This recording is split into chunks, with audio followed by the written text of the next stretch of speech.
Jenna Ortega. Jenna Ortega is in trouble. She is getting slammed on Twitter by deranged hypochondriacs because she filmed the famous dancing scene in Wednesday while waiting for a result to a COVID test. This is revealed in an interview she did with Enemy. Here's exactly what she revealed about it. She said, "It's crazy because it was my first day with COVID, so it was awful to film. I woke up and it's weird. I never get sick, and when I do, it's not very bad. I had body aches. I felt like I'd been hit by a car and that a little goblin had been let loose in my throat and was scratching the walls of my esophagus."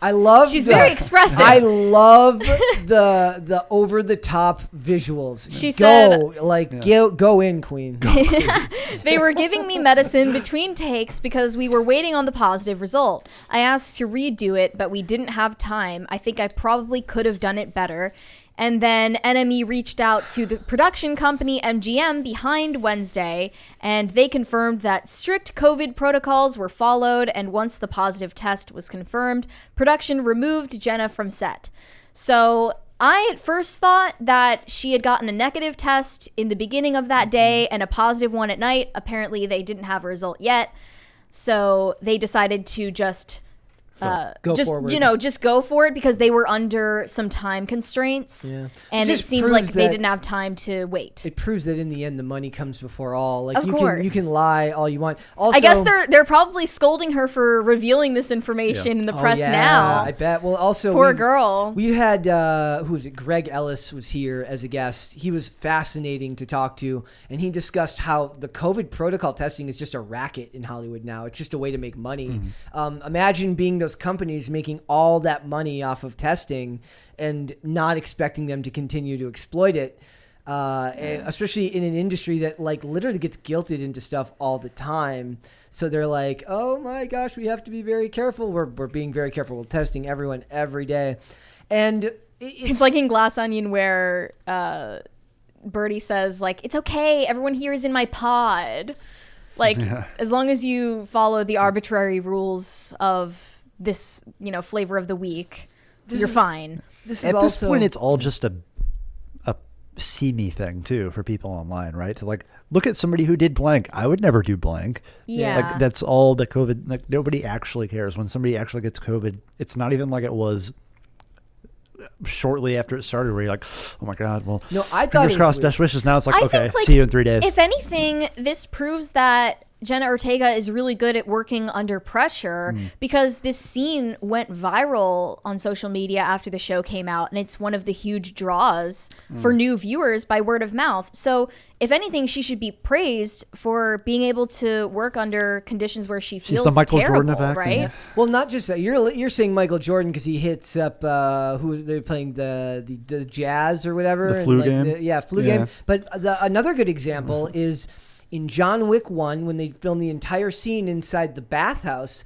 John Wick's lead actor, Keanu Reeves, was sick as a dog and had to do all of the action scenes himself. Well, I mean, I don't know about all of them, but, he is famously known for doing most of his own stunt work, and it's kind of lent with, Or he did The Matrix with a broken back. Yeah, right? We were talking yesterday. I was bemoaning people not liking pro wrestling, and I was talking. I like half kidding, but I was talking about how in 2000 when the wrestler Triple H tore his hamstring, basically the muscle wrapped around his leg while he was wrestling, and he finished the match like an absolute psychopath.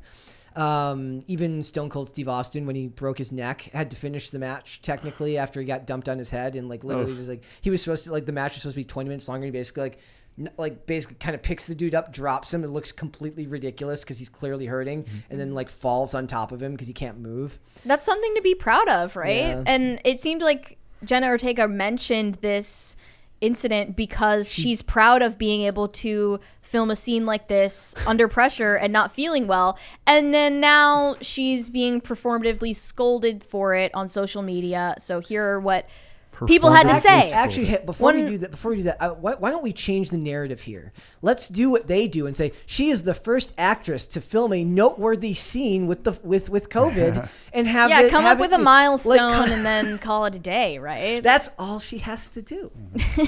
First Latina actress to film an iconic scene with COVID. Well, they don't have to make the subcategory anymore because she would be the first, so it's even bigger award. This one tweet said, "This is a bad thing, right? We all agree that this is not some persevering through hardship moment. Yes, it It's is. why the F didn't she get sent home? She could get horrendously sick or infect others kind of moment." See, they don't care about her getting horrendously sick. They care about the idea that she didn't virtue signal and not get other people sick. Believe it or not, when Keanu Reeves had to do that whole scene with the flu, he was actually literally fighting with other people, which means he's much more likely to actually get a bunch of other people sick. Another one said Jenna Ortega having COVID on set and working unmasked around other unmasked performers is not a flex. She should not be praised for working while sick. The above-the-line crew could have possibly disabled or killed someone for their irresponsibility. Imagine tweeting like this in December 2022, by the way. Like, no one is listening to you anymore. No one cares. I admit, when I go out and I see people look, I am the first person to, at least on my good days when I'm not being a piece of crap, I assume that look, if you're wearing the mask, I want you to be able to do that. And I'm going to assume that maybe you're immunocompromised and you're just being safe. I'm not going to judge you for it. I will freely admit that on my less good days, I'm like, what are they freaking doing? I get judgmental. I try to not do that as much as possible.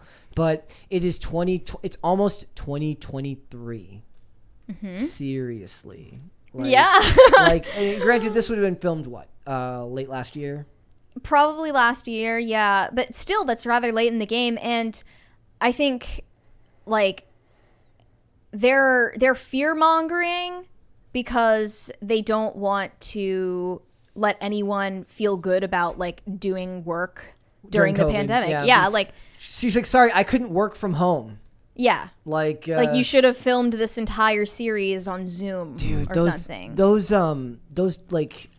absolutely dystopian GIFs in pictures are still on Instagram stories where you can still look up stay home, stay safe, be a hero, stay home. Just absolutely dystopian, evil, corporatist nonsense. Yeah. This is I don't want to compare what I do to what she does on any level, but it does remind me she should have gone home. That just reeks of not knowing what's at stake.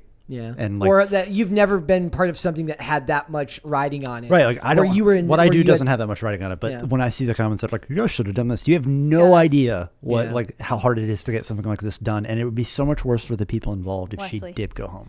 On your shirt, stink bug. Oh shit.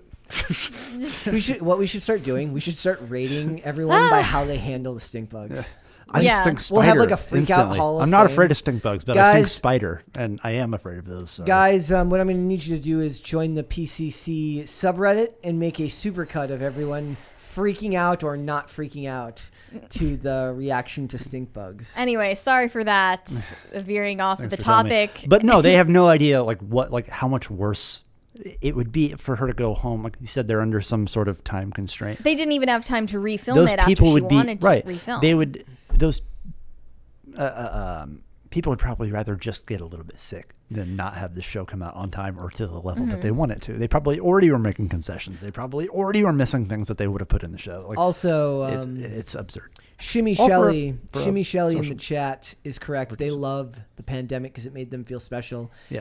It's almost that fear that all of them have about the existential dread about climate change, the world is ending, and we talk a lot about off air about every generation feels like their generation is the end times, but this new generation, it's kind of pathological, and COVID tapped into that really heavily. And so they don't understand that to the rest of the world with perspective, they have jobs, they have things that need to be accomplished. Lots of money went into making this happen. They don't get to just walk away. But it's also Hollywood's own fault for virtue signaling about all this You know stuff. what drives me? I think we've talked about this before, but have you ever seen The Mist, the movie? Yeah. No, I have no. I'm thinking of something else. Okay, so Marcia Gay Harden's in that movie, and she plays this I don't know what you call it, a religious zealot. Okay. Like a Christian religious zealot who's accusing everybody of being sinners, and that's why this is happening to them. And so every character, like she whips everybody up into a frenzy by accusing them of being sinners, and that's why God is punishing us. And it's like that is their take on what a religious person is, with no sense of self-awareness whatsoever. Yeah. That is what they are by making that movie, and it has, like, COVID empowered that to such a degree to where, to like the pleasure they get from shaming somebody, like, and don't understand like that is what they can make their movies to do. Yeah. Like it's this weird, I don't even know what to call it. I really hate that behavior. I hate that behavior. I hate the behavior when they like really make fun of Midwestern people. Yeah. When they make fun of flyover states and Southerners. Like, it's one thing if you're watching a show and every character is a hyperbolic, over the top kind of caricature. It's another when all the other characters are kind of normal and regular, and then the Southern character or the Midwestern character is ridiculously over the top, either ignorant, uninformed, racist, sexist, homophobic. Like, that's fine. If you want to play to a trope for a larger production where all the characters are like that, fine. But then make the cop character like a super big. He's got to have a Punisher sticker. Yeah. He's got to have the flat top and the Oakleys, and talk about how he's like, I'm keeping these. You have to make all the characters like that. You can't just make some of the characters like that. But yeah, I think that is it partially because we talked about for like Jennifer Lawrence, there's a pathology around the people in Hollywood. That's this weird sense of both entitlement, disconnection from the regular, from regular people in the world. Like you said, she was kind of an everyman or an every woman. She was every woman, like Dane. Or at least tried to be. Yeah, or pretended to be. And the mask coming off now is just kind of reinforcing what we already knew, that they were actors all along, and they were never, like, there is no shared reality anymore where you look at like, maybe I can delude myself. Like, I know Tom Cruise is not a man of the people, but I can appreciate the outcome of the current grift he's running, or the current hill he's dying on, which is that theaters are important and audiences are important. Do I believe he goes home at night and thanks the Lord because people watch his movies? No, I don't. Well, he's a Scientologist. So. He thanks somebody else. He thanks somebody. Xenu, that's who he takes. I think that this is a kind of a unintentional initiation ritual for Jenna Ortega into like being a bigger name actress. Yeah. Like, these are the type of expectations that she's going to be held to going forward. Here's the thing. I don't fault Jenna Ortega at all for working when she may or may not have been COVID positive. She was just doing her job. What bothers me is the double standard and the hypocrisy of Hollywood behind the scenes, doing all of these risky scenes where all of the team could get sick. But then in the public eye, they say, stay home, save lives, to the people with ordinary jobs that provide a lot more value practically to society.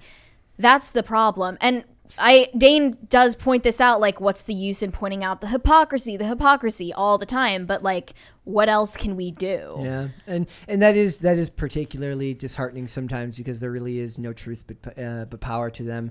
They don't care that they're hypocritical because they're not worried about that. It's why a lot of politicians are so evil, because they will say one thing and do another instantly, and nobody actually cares, because most people aren't paying attention, and the people that are paying attention are their enemies, so they don't care. It's also like the person you're shaming right now has made so much more of an impact on culture than you ever will, and you're likely salty about that. Sketch Therapy says, this is about insurance. Tom Cruise was screaming about insurance. The COVID insanity was about insurance on set. Yeah, I mean, he points that out when he went through his rant. I mean, he's basically saying, he's like, look, it's costing a fortune to keep the set open. The least you guys could do is like follow the protocols that are in place. Do those protocols make sense? Maybe, maybe not. He's not a scientist. He doesn't know. He knows that this is what we have to do to keep the movie open and running, and that's what we need to do to get it done. But that's not even the case for Jenna Ortega, because she did what she was told. It's not like she didn't like she said, no, I'm like fake being like, somebody should make a meme of her like being one of the people who doesn't admit they're a zombie that got bitten. Like, she's like, no, I'm fine. Is that what she is now? She's a soon to turn walker that just doesn't want to admit it. Be real. If anything, it probably helped her film the scene. Thanks for watching this clip, guys. If you want to see full episodes or follow us on social media, links are in the description below. Bye. Bye.